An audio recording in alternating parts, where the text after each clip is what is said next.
Donald Trump appeared for an interview with Sean Hannity, and this was his closing message for the people of New Hampshire. What is your closing message to the people of New Hampshire? It's very simple. It's make America great again. But I think very important, before we do this, because you were talking about the Supreme Court, they have two votes that are very important coming up. One is, as we discussed, we call it Colorado or whatever, but you know, I really believe they're going to leave the people to vote. Again, you're the leading candidate in both parties. You're leading the Democrats by many, many points. I mean, it's hard to imagine they would do. And most states have already approved it, as you know. Very few states have done that. This is Colorado and a couple of others at this moment. But they have another important, and that's immunity for the president. The president of the United States, and I'm not talking about myself, I'm talking about any president, has to have immunity.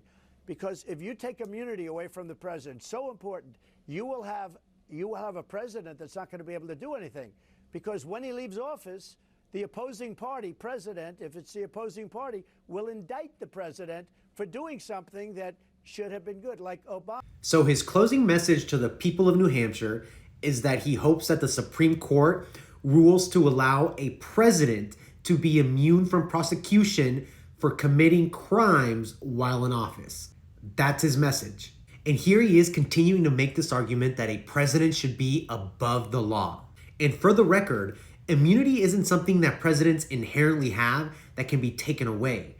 Donald Trump and his lawyers are currently arguing that a president should have total immunity from prosecution, meaning that if a president commits crimes while in office, which Trump most certainly did, that president should have total immunity. Oh, and let's go back to this whopper. Because if you take immunity away from the president, so important, you will have a president that's not going to be able to do anything.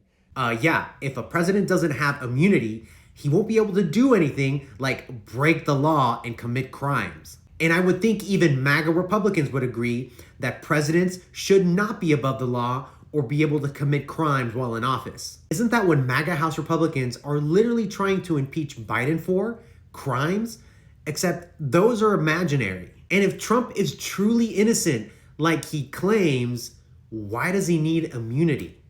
And remember, he's not even trying to argue that he didn't commit the crimes that he's been indicted for. He's arguing that a president should be able to commit those crimes. Because the truth is, the only reason that Donald Trump is running for office is to stay out of prison.